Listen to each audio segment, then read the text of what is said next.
All right, good morning. I am privileged to welcome Mr. Allan Kehler in just a little mini interview this morning. I have the pleasure of hosting him out here in Melfort at the Carrie Vickers Center on March 19th. I got lucky somehow and asked if he'd come out to Northeast and talk about his new book, and he said yes, and so here we are. I wanted to just have him on and just share a little bit about himself prior to the 19th. So welcome, Allan. Thank you, Laura. Happy to be here.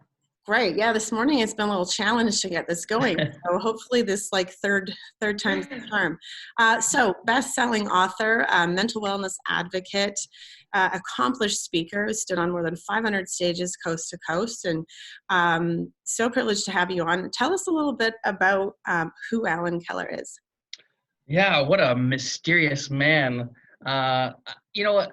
At the end of the day, I am just incredibly grateful to still be upright after some of the life that I've led. And today, to be able to have a beautiful wife, 4 healthy kids, a home, not a house, to live here in Saskatoon, I guess I'm just incredibly grateful. And even for the opportunity to come down to Melfort excites me. Yeah, we're excited. So, your lived experience is something that you find power in sharing when you speak to people. And I know, I've listened to you to speak. I've listened to some of your YouTube videos, and what always resonates with me is how you talk about the power of sharing your story and how people connect with that. So, just in a nutshell, because I know you'll be sharing more on the 19th, but tell me a little bit about how you got from there, the start of your story, to here today, and where it's brought you. Yeah, it's interesting because I didn't grow up wanting to be a motivational speaker. And in the same way, I did not grow up wanting to struggle with mental illness or struggling with addiction. But at some point, I had to get rid of that victim mentality, the woe is me, and kind of embrace some of those challenges. And it's kind of evolved into where I am today. But basically, I grew up small town Saskatchewan, so that's why I'm excited to come to Melfort. There's some common ground. There's some unique challenges that come from smaller communities. For me, I knew how to wear the mask. And the key thing for me is that just because somebody's smiling does not mean that they are happy.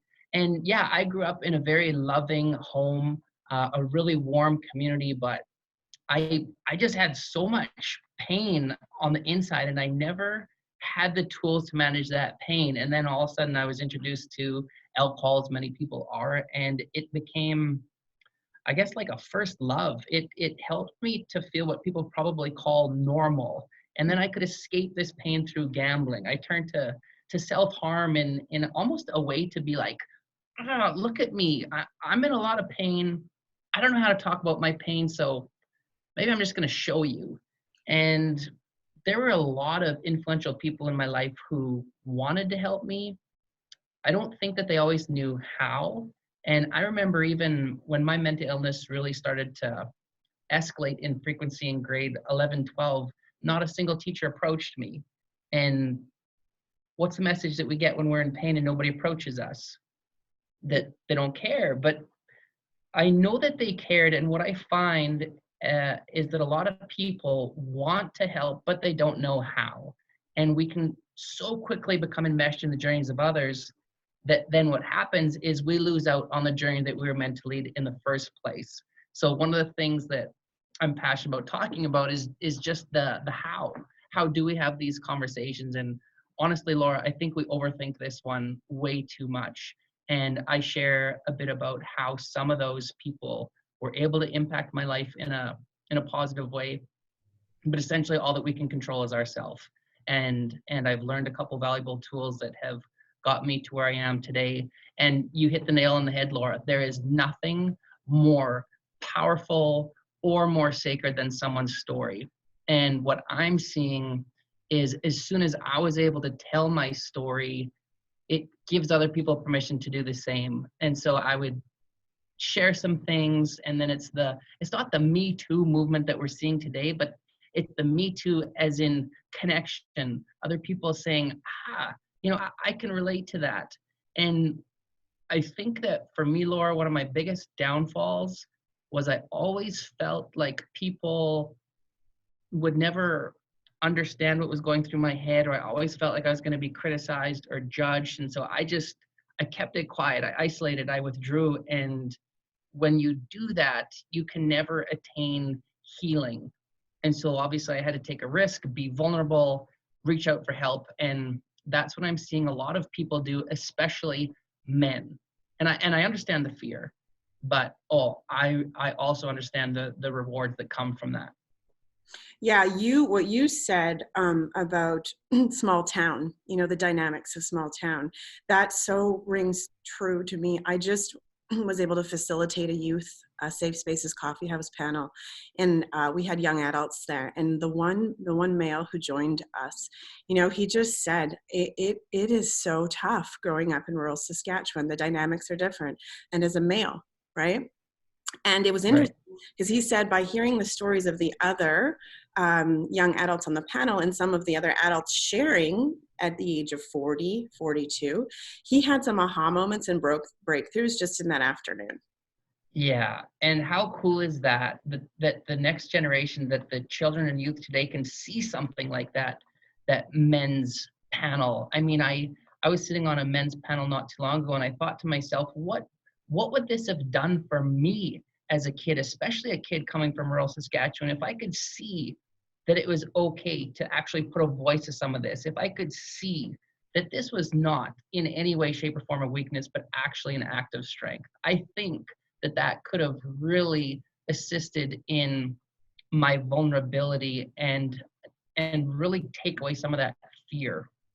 Absolutely. And like you said, you kind of withdrew and sort of kept it all in silence. I had a conversation yesterday with a friend who said, you know, this past year has been really tough. And many times at work, she was vulnerable enough to say to her coworkers, it's been a hard year.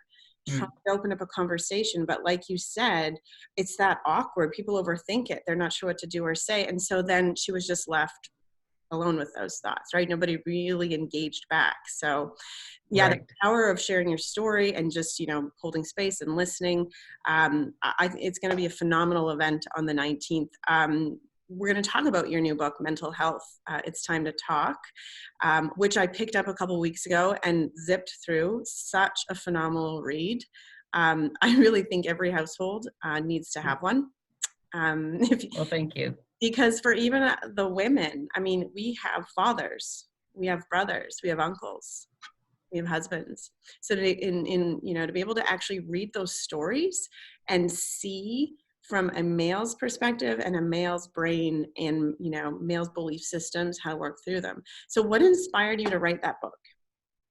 You know what, Laura? I have said since the beginning that this book was always bigger than me. It sounds a little I don't know if cheesy is the word, but truly, I was literally shoveling my sidewalk in Saskatoon in February, and it was just like, I don't know, something smoked me on the head, and ta-da!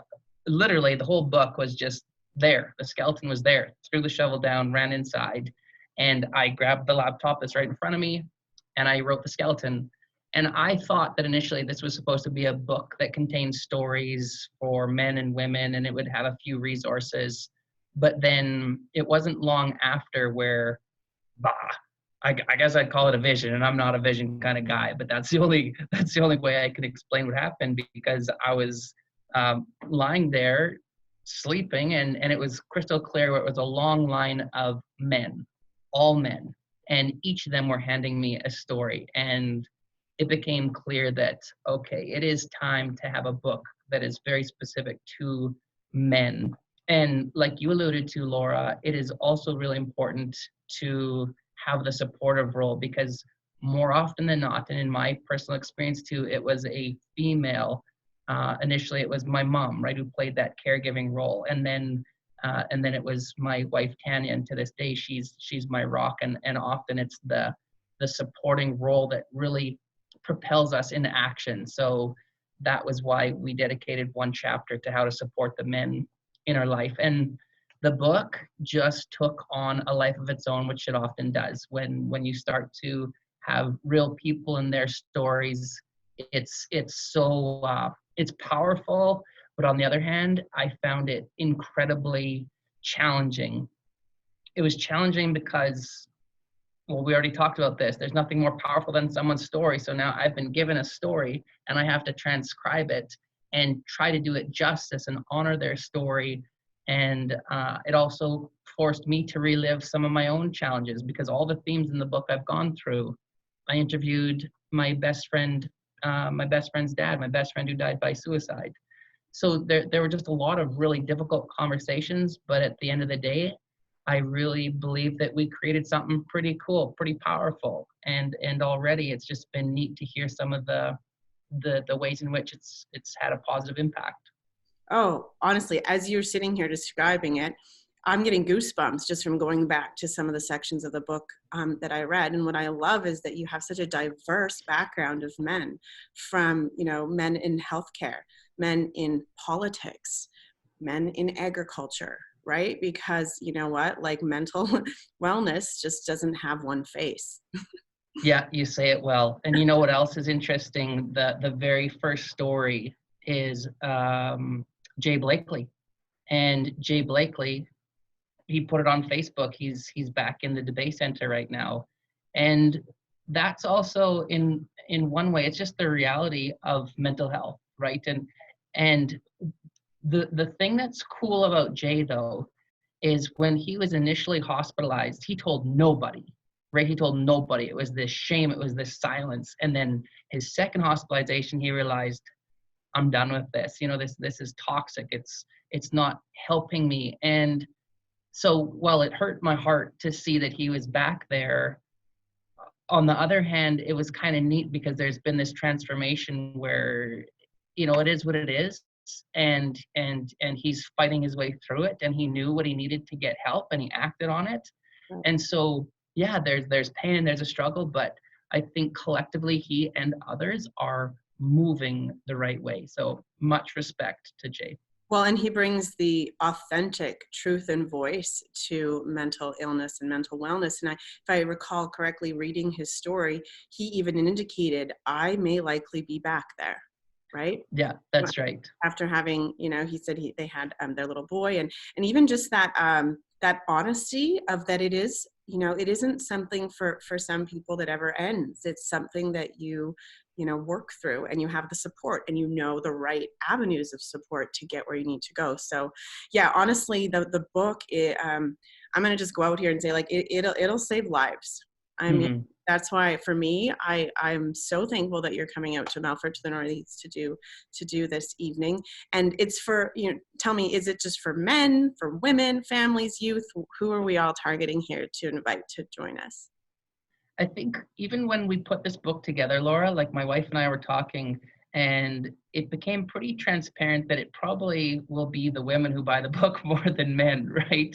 And I think that, yeah, it's definitely open to everyone, from the adolescents to the men, the women, because this is a topic that impacts us all, and we're not always sure how to have these conversations. But if nothing else, what you've done, Laura, is you've created an environment where people can just come together in a safe space, and I can share a few of the things that I've learned in my life, personally, professionally, offer some tools. But it's like in that venue, they see each other, and there's a lot of power in, because when I started doing this 10 years ago, a community event, if there were words like mental health, I mean, man, I remember having two people in a library in a school up north, and they were the janitors.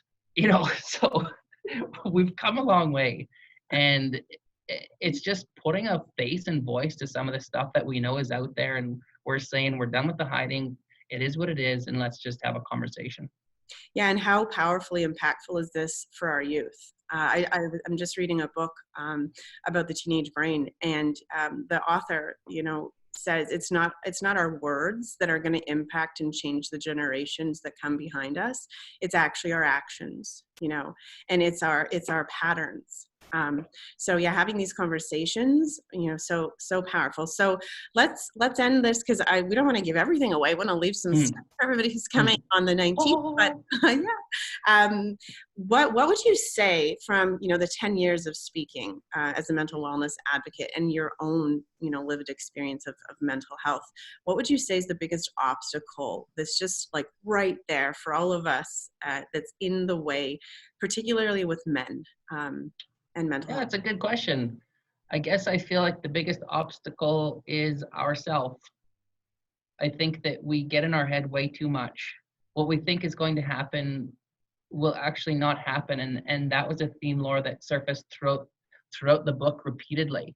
You know, we so many of the men and myself too. I thought that when I talked about this, it was going to wreck my reputation. It was going to impede on my ability to work. That I would be judged, and once we can get out of our heads and realize it's not what we perceive it to be. In fact, it's the opposite. And for myself and all the other men, what they said is when they finally put a voice to their pain, they felt free, and it was liberating. So I think if we can get beyond our own perceptions, then we're moving the right way. Well, and it's the action of moving forward in a forward momentum, even if it has to be baby steps. I know I shared with you yesterday, I got a phone call from a gentleman in rural Saskatchewan who, as you said, it's the women that bring the men, said, you know what, I got a call from someone who loves me to say that I should come to this, tell me a little bit about it. So those small forward impactful movements really are going to make change. So I want to thank you for joining me this morning. I am so excited. It's one of the highlights of this, my 2020 vision is to have you here. And so thanks for sharing, some insight on this interview. And I look forward to just hearing more on that evening. So thank you. Thank you, Laura. Appreciate it.